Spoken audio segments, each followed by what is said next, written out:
Bishop nous a parlé et nous a dit qu'il est maintenant temps de faire les exploits individuellement.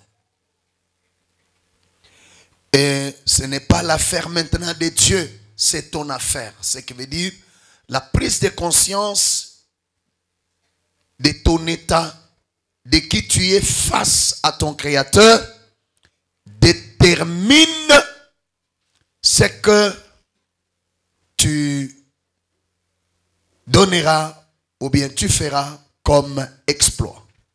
Amen. Que le Seigneur vous bénisse. Alors, le vendredi, je parlais sur la révélation que Dieu m'avait donnée, la casquette maléfique au premier et au deuxième culte. Et au troisième culte, j'étais en train de répondre à une question. Qui est un serviteur de Dieu? Et j'ai commencé à donner des réponses à la question de qui est réellement serviteur de Dieu. Je vous avais dit, selon Ephésiens, la Bible nous énumère à peu près 5 types de ministres dans l'office de l'exercice du sacerdoce actuel. Amen. On nous parle du pasteur, le docteur, les prophètes, l'évangéliste et l'apôtre. Merci.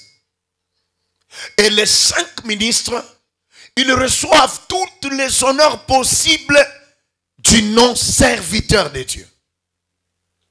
Et quand on parle même dans le quartier, dans nos avenues, lorsqu'on parle d'un serviteur de Dieu, automatiquement ça nous fait penser à un apôtre, à un prophète, à un évangéliste, à un docteur. En réalité, quand vous prenez le temps de méditer, de vous étaler sur les Écritures, voir qui réellement Dieu a appelé son serviteur, il n'y a pas que l'apôtre, il n'y a pas que les prophètes. Abraham n'était pas apôtre, n'était pas prophète. Isaac, Jacob, ce n'étaient pas des pasteurs avec des églises. Moïse n'était pas pasteur. Alléluia. Il y a des cultivateurs dans la Bible que Dieu a appelés mon serviteur. Moïse était un chef du gouvernement. Moïse était un chef d'État. Il était, lui, le dirigeant de la nation qu'on appelait Israël. David, que Dieu appelle dans la Bible l'homme selon mon cœur, mon serviteur. David, mon serviteur. David n'était pas prophète, David n'était pas bishop. David était un roi. Il y a 2 rois dans la Bible que Dieu a appelés serviteurs. Mon serviteur. Il y a des gouverneurs dans la Bible que Dieu a appelé mon serviteur, un gouverneur. Qui était Job? Job était un millionnaire. Job était un grand riche du côté de l'Orient. Job n'était pas pasteur, n'était pas apôtre. Mais la Bible dit, as-tu vu? Dieu présente Satan. Il pose la question à Satan, d'où viens-tu? Oh, j'étais en train de rire ça et là. Et Dieu lui pose la question, as-tu remarqué mon serviteur Job? Dieu l'appelle mon serviteur. Et quand vous lisez le premier chapitre, la Bible dit, Job était un homme intègre, considéré dans tout le contrée de l'Orient. Il avait des richesses, il respectait les principes. Alors j'étais en train de chercher à faire comprendre aux enfants de Dieu qui nous donnent nous le privilège d'être appelés serviteurs de Dieu, cependant que tu l'es aussi. Qui est un serviteur? C'est une personne qui fait toutes choses pour quelqu'un sans les mélanger. Donc, on peut avoir des commerçants. Un commerçant qui fait tout dans ses commerces, mais pour la gloire de Dieu. Il les serviteurs de Dieu commerçants.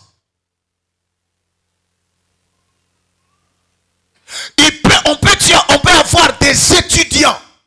Il est étudiant, il ne prophétise pas, il ne voit pas de vision. Mais dans ses études et dans tout ce qu'il fait, il est fait pour la gloire de Dieu. Il est serviteur de Dieu. Un serviteur de quelqu'un, c'est tout celui qui fait des choses pour la gloire de cette personne.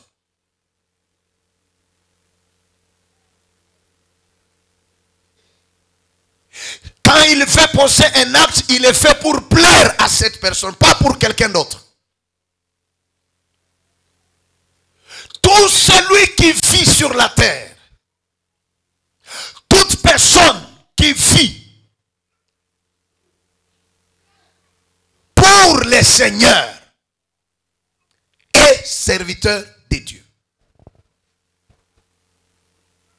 Maintenant, le mercredi, je vais commencer l'enseignement sur les 24 classes. Amen. Amen. Puisque on peut être tous serviteurs. Mais parmi les Lévites, il y avait des sacrificateurs. Et parmi ces sacrificateurs, il y avait 24 classes. Parmi lesquelles, il y a des classes, par exemple, la classe d'Abia. Ce sont les classes des sacrificateurs. Mais ils étaient sacrificateurs. Amen. Ils étaient au service de l'Éternel. Tout celui qui travaille pour le Seigneur dans sa maison, il est serviteur de Dieu. Même la personne qui t'enchaîne est servante et serviteur de Dieu.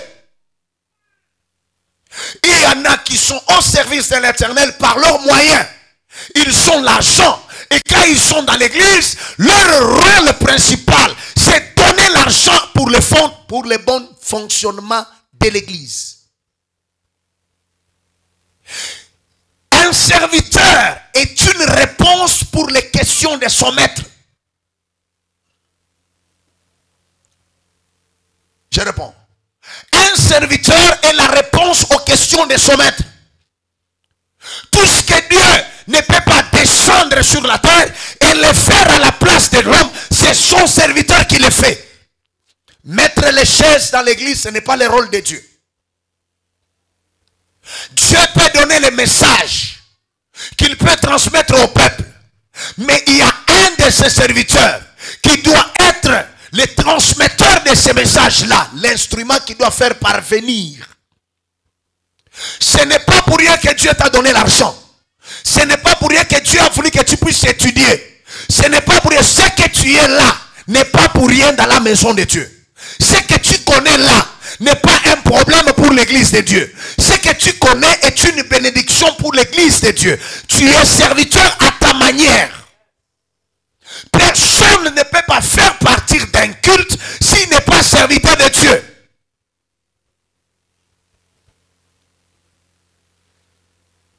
Comment tu es arrivé à faire partir d'un culte si tu n'es pas serviteur de Dieu? S'il y a eu des agriculteurs que Dieu a appelés mon serviteur. Mkulima.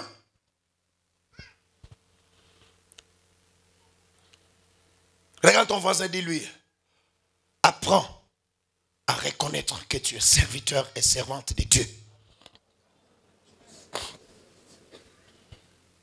Un serviteur, c'est celui qui n'a pas de volonté. Il ne fait que la volonté de son maître. Dis ça à ton voisin. Dis-lui, tu ne peux pas venir à l'église, mais tu as des volontés. Quand tu viens à l'église, tu n'as plus de volonté. Si ce n'est faire la volonté de notre maître. Faire la volonté de celui qui nous a réunis en ces lieux. Tous, nous sommes serviteurs du Dieu Tout-Puissant. À moins que tu sois sorcier. À moins que tu n'as jamais reçu Jésus dans ta vie comme Seigneur et Sauveur. Nous regrettons, par exemple, dans ces cultes, je regarde et je vois dans la salle beaucoup de choristes qui ne sont pas à la chorale, mais ils sont dans la salle, ignorants de leur position. quand j'étais choriste, si ma chorale chante et que je suis dans l'église, je suis comme quelqu'un qui est malade. Je ne me sentais pas aller. Et surtout la manière dont la chorale a loué aujourd'hui. Non, moi, dans l'ancien temps, pendant que je fus choriste, j'avais les soucis même de quitter dans l'église et retourner à la maison. Puisque je ne me retrouvais pas à mon poste. Comment tu peux te sentir à l'aise pendant que tu es aussi parmi les classes des sacrificateurs? Tu es dans un culte, mais tu n'as pas joué ton rôle dans le culte et tu te sens à l'aise. Tu adores même, tu donnes même l'offrande et tu sors, tu dis, ibada ya leo silikuwa nzuri sana. Haikuwa nzuri kwako. Il y a des gens, toi tu ne peux pas venir à l'église sans donner ton argent à l'église. Puisque même dans ton cœur, tu dois savoir que c'est ça ma mission. Il y a des gens qui ne peuvent pas venir à l'église. Ils constatent la présence de la saleté dans l'église. Puisque mettre la propreté dans l'église, c'est sa responsabilité. Ce n'est pas un fardeau, mais c'est une responsabilité. Dieu ne le donne pas à toute personne. Combien de fois on m'a conseillé, papa, repose-toi un peu. Mais quand il s'agit de prêcher la bonne nouvelle, enseigner la parole de Dieu, je sens cette responsabilité. Jérémie dit, quand je prêche l'évangile, il y a toujours des gens qui me critiquent, qui me blessent, qui font beaucoup de choses. Alors je me suis dit, alors je ne peux pas prêcher. Mais quand j'arrête, je me dis, je ne peux pas prêcher, je sens la parole de Dieu comme un feu qui brûle dans mon cœur. Jusqu'à ce que je dois les libérer pour avoir la paix. Comment tu peux avoir la paix en tant que serviteur et servante de Dieu? Bouge ton voisin. Nous ne sommes pas des fidèles et des pasteurs, des fidèles et des chrétiens. Tous dans cette salle, nous sommes des serviteurs de Dieu. Dis à ton voisin. Dis à ton voisin, si tu ne le sais pas, apprends à vivre comme servante, comme serviteur de Dieu. Un serviteur, c'est celui qui fait la volonté de son maître. Un serviteur, ce n'est pas seulement celui qui prophétise, qui donne des messages, qui fait tomber les gens. C'est lui qui prophétise, il a reçu, il est de la classe. Il y a des prophètes que la Bible appelle mon serviteur, les prophètes. Serge Numbi, mon serviteur, prophète, docteur Israël. Mais toi, Dieu peut t'appeler mon serviteur, mais cultivateur. Puisque dans le champ, tu fais la volonté de Dieu. Tu peux travailler au gouvernorat, mais tu es serviteur de Dieu dans les gouvernements congolais. Je vous avais donné les noms de plusieurs personnes. Roi, mais serviteur de Dieu. Dieu l'appelle mon serviteur. Présent, maman. Nabuchodonosor, c'était un gouverneur. Un roi. Il y avait des gouverneurs. Zorobabel. Zorobabel, gouverneur. Mais la Bible dit mon serviteur. Zorobabel. Présent. Néhémie aussi, oui. Néhémie était aussi gouverneur. Il n'était pas prophète. Il n'était pas bishop. Il travaillait avec Esdras, qui était sacrificateur.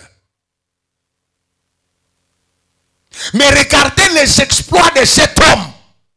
Pourquoi nous avons des églises où les gens considèrent les serviteurs, c'est seulement les pasteurs? Ah, il est membre à Missa, ni pasteur, pas pasteur à organiser. Non, non. Tous les serviteurs se donnent pour l'évolution de l'œuvre de leur maître. Dis à ton voisin, qu'est-ce que tu vois dans l'évolution de l'œuvre de notre maître? Ce n'est pas seulement le maître du pasteur, c'est notre maître à nous tous, Jésus-Christ. Cette église n'est pas l'église du pasteur, c'est l'église, la Bible dit, Pierre, tu es Pierre, et sur cette pierre, je bâtirai mon église, et les portes du séjour des morts ne prévaudront point contre elle. Mon église, c'est l'église de notre maître. Il y a des serviteurs. L'église a besoin seulement de leur intelligence. Ils ne savent pas prêcher, mais leur intelligence est une réponse à l'évolution de l'œuvre de Dieu. Leur regard. J'ai vu une maman. Toutes les fois qu'elle entrait dans mon bureau, j'ai des problèmes. Je ne me sens pas bien. Papa, j'ai des difficultés. Mais avant-dernier jour du marathon, j'ai reçu un coup de téléphone les samedis. Papa, je suis au bureau. On me dit que vous venez de partir. À quelle heure? 17h. J'ai fait beaucoup de courses. Je me suis dit, je dois faire certainement quelque chose dans l'organisation du marathon. Je dis, c'est quoi ça? Il dit, papa, je voulais que 3 protocoles s'habillent comme des hôtesses. Je te calme. Je dis, et maintenant, qu'est-ce que tu as pensé? Il dit, papa, j'ai acheté quelque chose. Vous me cherchez des filles, qu'elles ne soient pas tellement grasses, qu'elles soient un peu de même taille. Elle donne beaucoup de détails, mais au téléphone. J'ai dit à maman Gina, la seule personne qui travaille à l'hôtel, c'est Crépine. Gloria n'est pas là. Alors tu nous cherches, comme la soeur Agnès est là, cherche encore une autre soeur. Mais nous allons chercher, alors on prend telle soeur. Pendant qu'on venait à l'église, on n'avait aucune idée de l'image de ce que cette maman voulait faire. Quand je suis arrivé au bureau, je m'assois. Maintenant, elle est entrée au bureau. Elle commence à décorer les 3 choristes. Je me suis dit, tous nous sommes serviteurs de Dieu, mais chacun de nous doit avoir la révélation de ce qu'il doit faire pour l'évolution de l'œuvre que Dieu nous a donnée. Il y a beaucoup de gens, il y a même des choristes il y a même des protocoles qui ont très mal interprété ça. Mais vous n'avez aucune idée de qui a reçu cette révélation. Cette maman est toujours dans cette église. Cette maman, même pendant que je parle, elle doit être là. Elle est là, oui, je la vois. Elle est ici au milieu. Mais toutes les fois qu'elle venait à l'église, elle ne m'a jamais révélé de quoi elle est capable dans l'église. Dis à ton voisin, tu es à la base de tout le retard que nous connaissons dans notre église. Dis ça à ton voisin. Dis à celui qui est de l'autre côté, dis, le pasteur ne connaît pas tout. Il y a ce que tu connais qui peut nous aider d'évoluer dans l'église. Il dit à ton voisin, si le pasteur dit qu'il connaît tout, donc il devient orgueilleux. Dis ça à ton voisin. Dis tel qu'il est là, lui-même il dit qu'il ne connaît pas tout. Dis à ton voisin, il dit à ton voisin, il dit il ne connaît pas tout. Il y a des choses que tu connais qui peuvent contribuer à la beauté, à l'éclat, à l'amélioration, à la promotion de l'église. Ce que Paul fait, je ne connais pas.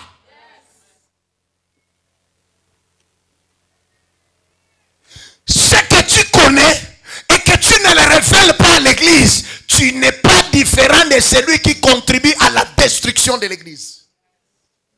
Nous sommes la race des sacrificateurs et non pas la tribu.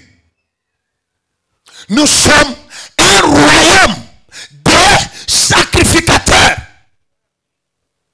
et non pas la tribu de Lévites. Je répète, nous sommes un royaume et des sacrificateurs. C'est ce que la Bible dit. La Bible ne dit pas nous sommes un royaume des sacrificateurs. La Bible dit nous sommes un royaume et des sacrificateurs.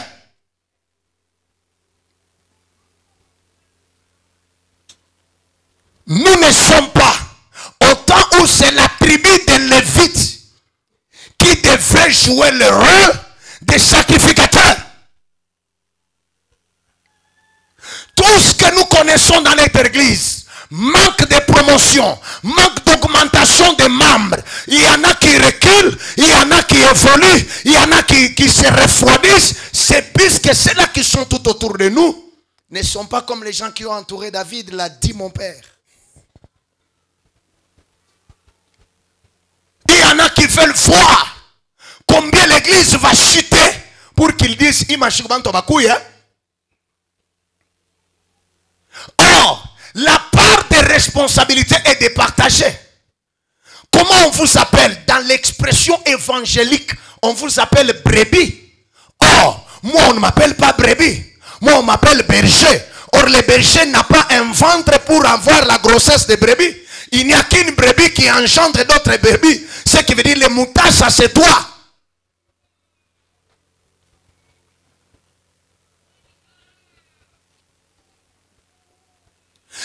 Quel enfant anaweza peut avoir une femme et avoir des enfants s'il n'a jamais été un enfant? Il n'y a que celui qu'on a engendré qui peut avoir la capacité d'engendrer. Église, nous devons ouvrir l'œil. Maintenant, est-ce que je peux commencer le message? Ton amène me dérange.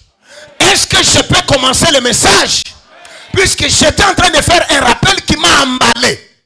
Pour attirer votre attention de ce que je vais expliquer. Maintenant, le mercredi là, je ne parle pas seulement des 24 classes. Non, non. Je vais parler de quels sont les bénéfices d'être appelé serviteur de Dieu. Quels sont les avantages de celui qu'on appelle serviteur? Quels sont les avantages bibliquement? La Bible dit quoi de celui que Dieu appelle son serviteur?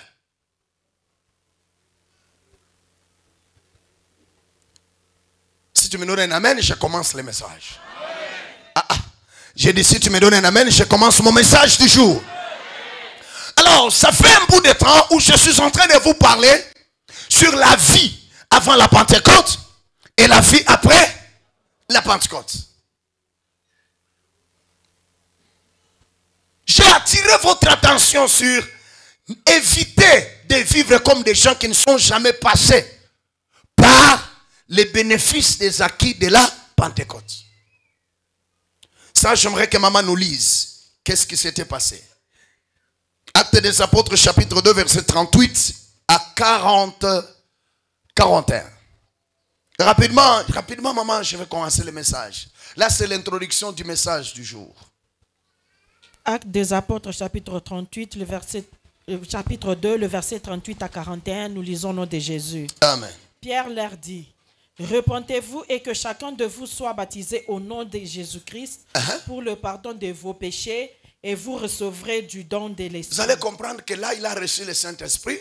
Avant le Saint-Esprit, dans Matthieu chapitre 26, il a eu peur de prêcher une seule femme. La deuxième femme l'a encore surpris. Il a eu encore peur. Les gens qui l'entouraient, ils l'ont rendu, ils l'ont attaqué, monsieur. Même ta façon de parler prouve que tu étais avec lui. Il a nié au point où il a même cherché sa mort. Amen. Et la finalité, quand on renie son identité, c'est que l'on est par rapport au Seigneur, on finit par se tuer. On finit par se donner la mort. Maintenant, cet homme qui avait peur, aujourd'hui, rempli du Saint-Esprit, il a eu l'audace de parler devant des milliers et des milliers de personnes. La Pentecôte en soi n'était pas une fête. C'est une fête qui existait déjà. C'est le Saint-Esprit qui est venu s'accaparer de la chose. Est-ce que ça va jusque-là? Asseyez-vous, je vais vous parler calmement. C'était une fête de prémices. Une fête, quoi que soit, il y a Malimbuko. Amen. Les premières récoltes là, on les amenait. Amen. À Dieu. Et pendant ces jours-là qu'on appelait fête de Pentecôte, les gens qui venaient de partout, amen, et eux, ils étaient dans la chambre haute des peureux coincés là-bas, le Saint-Esprit les a visités. Et pendant que le Saint-Esprit les a visités, les portes qui étaient fermées, s'étaient grandement ouvertes. Et la Bible ne dit pas seulement une seule personne, tous les disciples parlaient. Et c'est ce qui a étonné les gens. Ah baba, tous, ce sont des illettrés. Ils n'ont pas étudié. Comment ils arrivent à dire des choses, des langues que nous? Puisque quand ils parlaient, tel que nous sommes là, si tu es Kachokwe, un disciple parlait en Kichokwe. Quand si tu es Kaonde, un disciple parlait en Kikaonde. Si tu es Mbundu, un disciple parlait en Kimbundu. Et ça les a surpris, ces gens ici. Comment ils arrivent à dire ces choses? Comment ils parlent dans nos langues?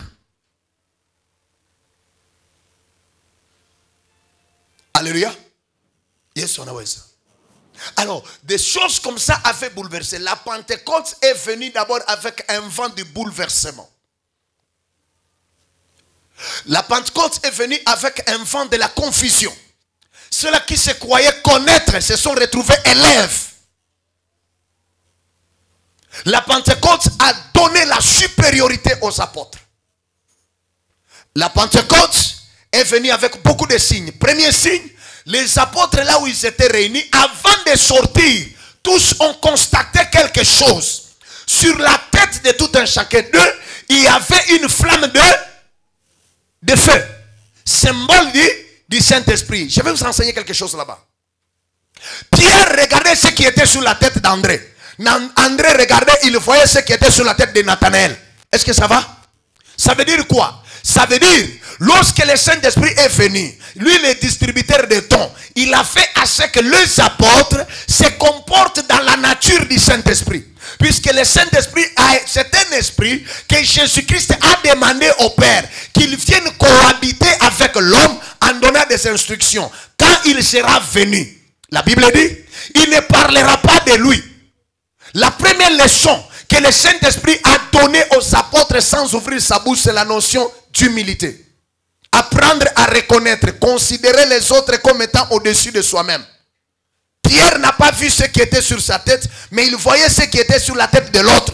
Il pouvait louer la grâce de l'autre, ignorant sa propre grâce. Chose qu'on ne voit pas aujourd'hui dans nos églises. Est-ce qu'on a dit, Camille? Je suis l'homme puissant. Et non.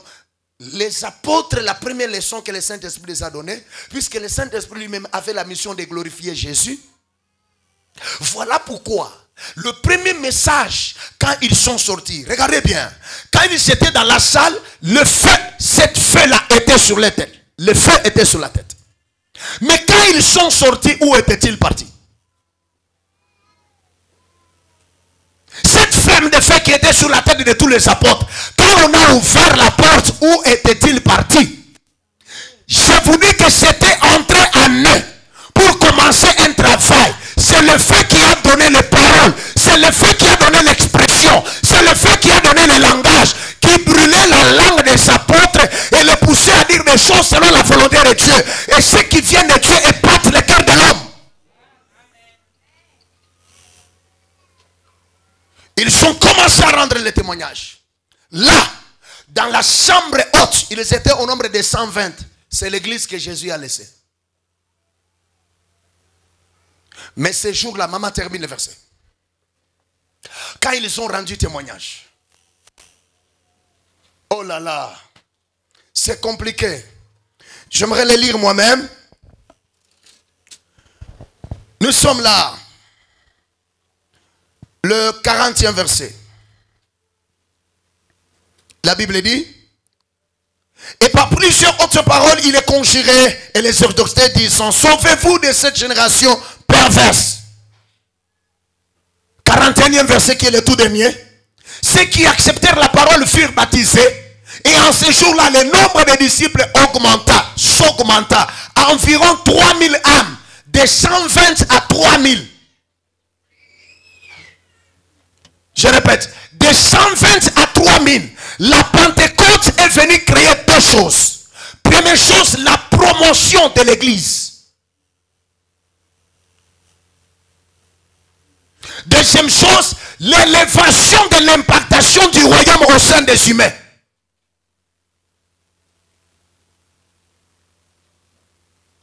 Par le témoignage d'un jour, l'église est partie de 120 à 3000. Question. Après 3 semaines, après 4 semaines, après 2 mois, après 3 mois, comment était-il devenu? Je peux continuer? Jésus a dit, quand les consolateurs, pas les consolateurs, prenons d'abord Actes des Apôtres, chapitre 1er, verset 8. Vous recevez une force. Le Saint-Esprit survenant sur vous. 1. Vous serez mes témoins. Où? En Jérusalem, en Judée, en Samarie, jusqu'aux extrémités de la terre. Mais remarquez, quand le Pentecôte est venu, le jour de la Pentecôte, les apôtres ont reçu le Saint-Esprit. Lisez la Bible. Vous allez vous rendre compte qu'ils sont restés tous à Jérusalem. Pour quelle raison? Avant la Pentecôte, les apôtres, c'était des pécheurs, des pauvres, collecteurs d'impôts. La vie après la Pentecôte, c'est une vie qui ne nous pousse pas seulement à parler en langue. C'est une vie qui nous mène dans la délivrance totale de la vie. L'accoutrement peut changer, l'habillement peut changer, le mode de vie peut changer avec la Pentecôte, puisque le Saint-Esprit nous attire des faveurs. Les disciples ont échoué de faire la volonté de Jésus-Christ pendant qu'ils avaient le Saint-Esprit. Il les avait dit, vous serez mes témoins en Jérusalem. Ils ont rendu témoignage à Jérusalem, l'église s'augmenta, les membres sont devenus très nombreux. Qu'est-ce qui s'était passé? Pendant qu'ils étaient là, lisez bien la Bible, vous allez vous rendre compte qu'un jour, ils se sont mis et ils se sont dit, mais nous, dès à présent, on doit arrêter maintenant. Hein? On ne doit plus commencer à partager, à manger et autres. Nous devons rester seulement à faire deux choses. Lire la parole et prier. Avant qu'ils ne prennent cette résolution, ils faisaient quoi? C'est quand il y avait les offrandes de 10 000 francs, de 15 000 francs, le rôle des disciples, ils étaient tout autour du panier des offrandes. Est-ce que vous entendez ça? Et quand ils avaient quelque chose à manger, ce sont eux qui oubliaient le rôle de prêcher et ils étaient en train de distribuer. Quand l'abondance est venue par la puissance du Saint-Esprit, qu'est-ce qu'ils ont fait? Ils se sont dit, si nous continuons comme ça, nous allons faire la volonté du ventre. Nous devons nous rester ici, puisque ce qui attire tout ce que nous avons ici, c'est cette œuvre. Restons ici. Voilà la raison de la présence des diacres. D'où est venu les Étienne là? Créons maintenant une équipe de diacres. Leur rôle, mettre l'ordre dans l'église. Et Banzo Kabriana Bitoyo Namandakala. Nous ici, on doit s'enfermer. Nous allons lire, chercher la connaissance et prier pour qu'on ne manque pas de l'onction qui attire ces gens, qu'on ne manque pas de quoi les dire. L'église a commencé maintenant.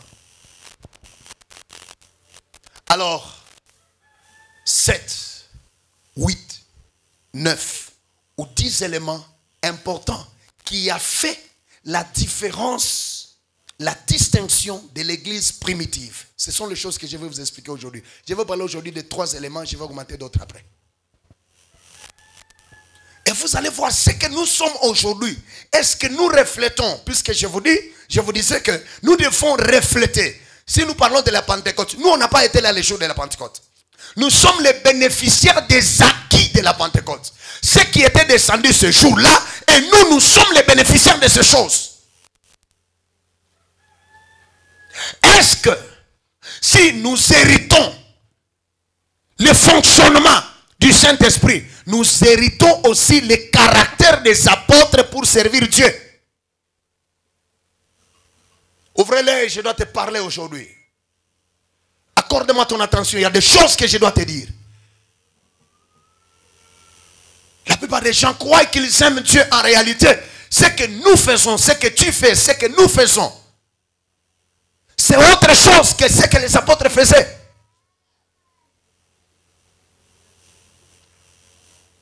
Alors, écoutez-moi. Quand les apôtres ont oublié qu'il fallait amener l'évangile à Samarie jusqu'aux extrémités de la terre, c'est Dieu lui-même qui a occasionné maintenant la persécution. Pourquoi? Puisque si les apôtres pouvaient rester dans ce confort-là, moi je ne serais pas pasteur aujourd'hui. Tu n'allais pas être chrétien aujourd'hui. Dieu a permis, et j'aimerais souligner bien, pendant plus ou moins 3 siècles, l'église des chrétiens était sérieusement persécutée de plus que toute autre religion. Je répète, pendant au moins 3 siècles, Dieu a permis que l'église soit persécutée. Et la persécution a créé le déplacement des apôtres. Amen. On les attaque ici, ils fuient, ils vont à l'autre endroit, l'autre va là-bas. En allant comme ça, l'évangile du Christ était en train de se répandre. Amen. Amen.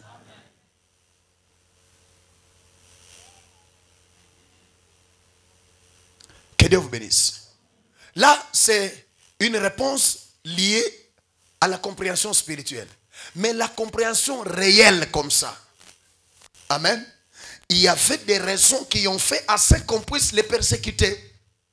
Première chose qui a fait à ce qu'on puisse les persécuter, puisque les disciples refusaient les honneurs d'autres dieux. Ils refusaient de donner gloire à d'autres dieux, aux dieux étrangers, si ce n'est au Dieu de la Bible. Ils refusaient d'adorer les empereurs, puisque pendant cette période, les empereurs étaient adorables. Et ils refusaient de les adorer. Même si vous leur donnez le coup de fouet, ils refusaient, puisqu'ils savaient à qui est-ce que l'adoration était réservée.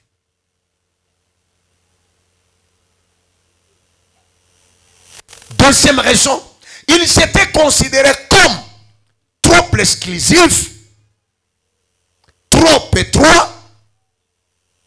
Je répète, ils s'étaient considérés, les apôtres, trop exclusifs, trop étroits. Ils étaient aussi considérés comme une menace pour l'ordre social. Pourquoi cela? Puisqu'ils ont apporté un vent d'une autre culture. Et cette culture n'était autre que l'identité qu'ils avaient. Est-ce que vous avez compris? La culture que les apôtres ont amenée, qui a créé un trouble dans l'ordre social, c'était leur identité. Et quelle est l'identité qu'ils avaient? Des chrétiens. Le fait d'être chrétien, c'était déjà un problème. Puisque quand on dit c'est un chrétien, c'est supposé qu'il ne va pas adorer l'empereur. Si on dit c'est un chrétien, ça veut dire qu'il a sa façon de voir les choses. Il ne voit pas comme vos traditions. Il ne voit pas comme vos coutumes. Il ne voit pas comme vos quartiers, la foi et la vie.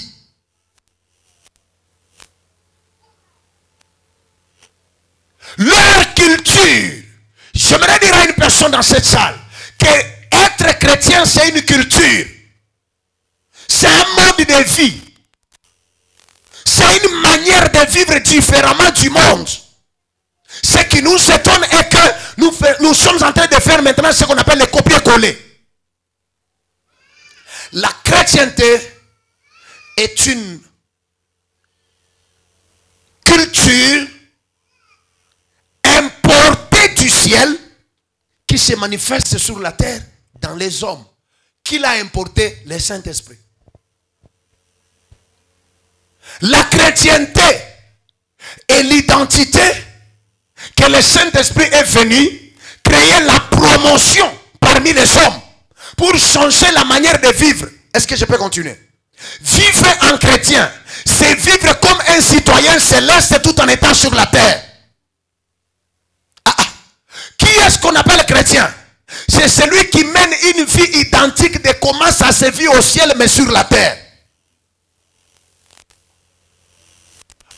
Qui est un chrétien? C'est celui qui est identique à Christ. Il vit comme Christ. Il marche comme Christ. Il parle comme Christ. Il se comporte comme Christ. J'aime votre calme et ça me fait du bien. Que de nous embrouiller inutilement. Vas-y papa. Akula pesa biso bomo ibomo yangoyo. Mutaso pesa offrande azate. Mutaso pesa amen azate. J'aime vous dire des choses comme ça. Si c'était le message, je veux quelqu'un parmi nous. Je te dis la vérité. Tu vas sauter là où tu es. Amen daddy. Amen daddy. Race d'hypocrite. Les choses qui donnent la vie ne vous poussent jamais à dire amen. Mais les choses qui vous agitent pour ne rien vous amener, c'est ce que vous dites des amen.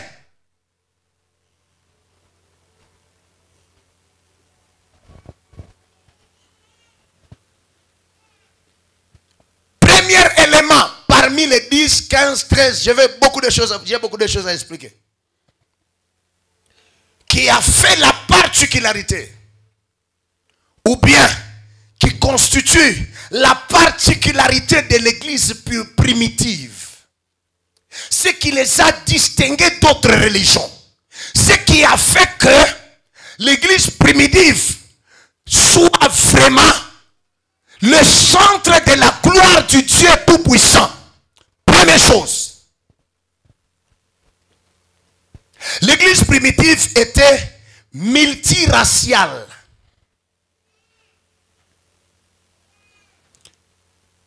Et elle expérimentait une unité stupéfiante par-dessus les distinctions ethniques. Dans l'église primitive, on ne parlait pas des tribus. Dans l'église primitive, on ne regardait pas celui-ci, il est d'où, il est de quelle origine, il est de quelle province, il vient d'où. C'était des chrétiens, point et trait. La faiblesse aujourd'hui, où nous constatons avec beaucoup d'amertume, nous nous demandons réellement, ce sont des églises de Jésus ou pas? Il y a des églises, les pasteurs sont de telle tribu, les diacres sont de sa tribu, les choristes de sa tribu, les conducteurs de sa tribu. Même quand vous regardez les affiches dans la ville, vous regardez les affiches d'un pasteur, celui qui a invité les autres, il est de telle tribu, les invités sont de sa tribu. On se pose la question, qui est ce Dieu-là qui a appelé seulement votre tribu?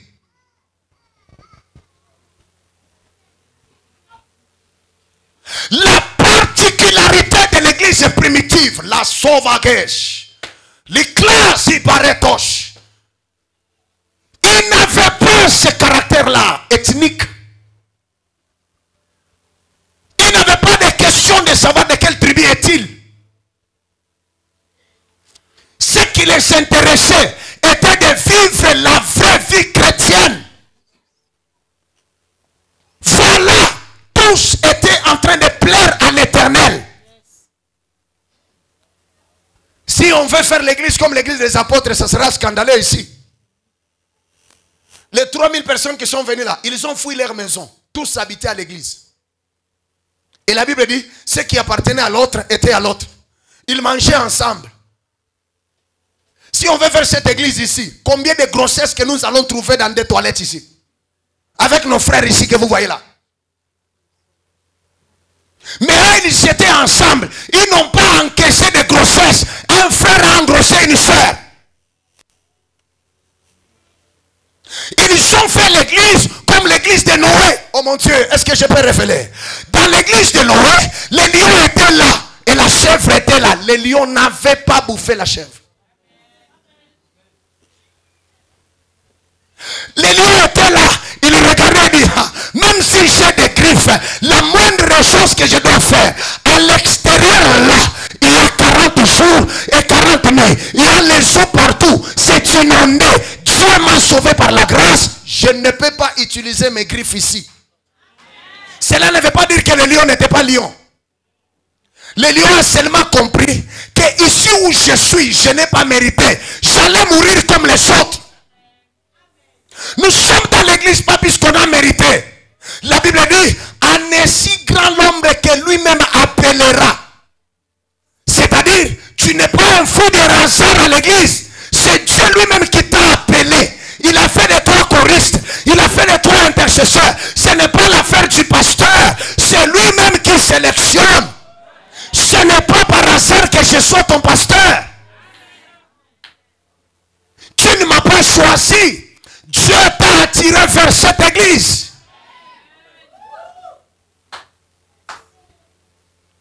Pourquoi le caractère tribal dans l'église? Pourquoi les équipes des hommes et des femmes liés à des tribus dans l'église? Vous regardez les gens, quand ils marchent à 4, ils sont de la même tribu. Quand ils marchent à 6, ils sont de la même tribu. Quand ils veulent se parler gentiment, vous les regardez bien. Tel et tel se parlent gentiment. Quand vous regardez bien, ils sont de la même tribu. L'église est un terrain neutre. Ne changeons pas ce que nous avons hérité des apôtres.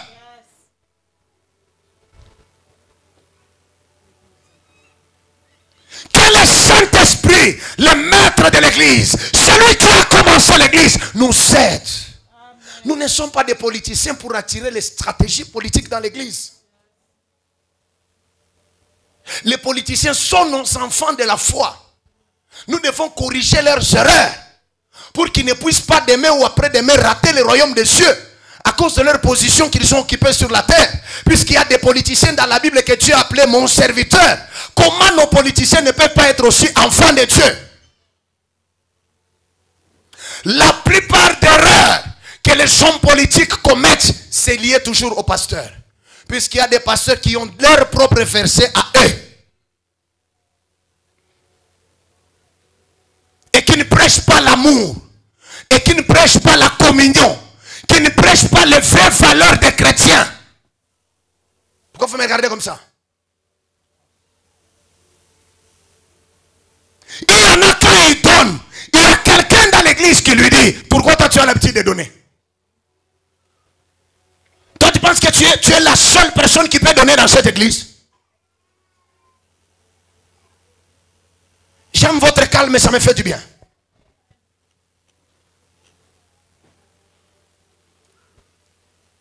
Ils avaient banni l'histoire des races. Ça n'existait pas.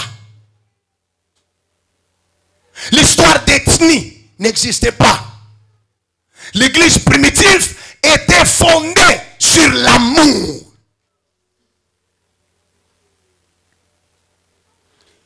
J'ai bien souligné, elle expérimentait une unité stupéfiante. L'unité au sein de l'église primitive était tellement étonnante, épatante et bourgageante. Personne ne pouvait voir cette église sans qu'il ne soit époustouflé. Sans qu'il ne soit étonné.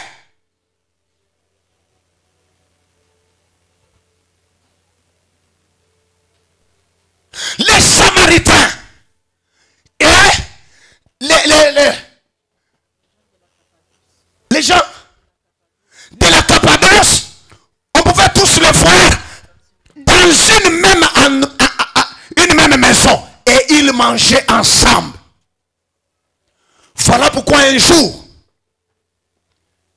Paul, qui est venu après les apôtres, il a vu Pierre au milieu des païens.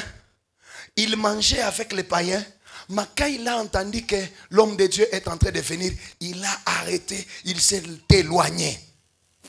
Il a fait preuve de la discrimination. Il a fait, c'est comme si il ne mangeait pas avec eux. Paul ne l'a pas laissé, il n'a pas laissé. Il l'a réprimandé. Et dans leur message, il disait, il n'y a ni juif, ni grec, ni homme, ni femme, ni gentil. Quand le Saint-Esprit est venu, il a cessé d'être seulement le Dieu d'Israël. Il est devenu le Dieu à tous ceux qui l'ont reçu et qui croient en son nom. Il leur a donné le pouvoir de devenir enfants de Dieu.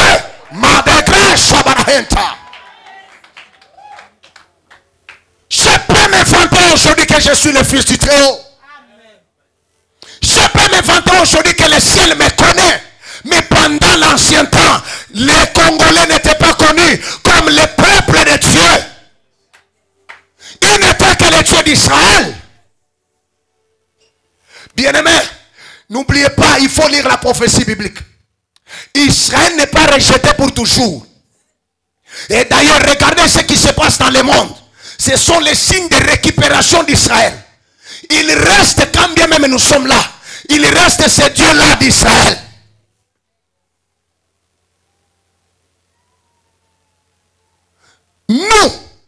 Nous sommes des chrétiens par la grâce. S'il n'y avait pas eu le mystère de greffage, qui on allait être aujourd'hui? Des oliviers sauvages. Tu as trouvé grâce, chose que tu n'as pas méritée. Aujourd'hui, par la grâce de Dieu, par l'œuvre de la croix, tu deviens chrétien, mais tu as le temps. Yakuzara okazi ya msalaba. Tu as le temps ya huko mkanisa meko msharati na batumishi. Tu as le temps huko mkanisa na huko mwinzi escrow paka umu. Tu as le temps huko mkanisa wewe ndio unachonganishaka bantu bona kosana. Tu as le temps d'aller dans l'église, c'est toi qui donnes des fausses prophéties.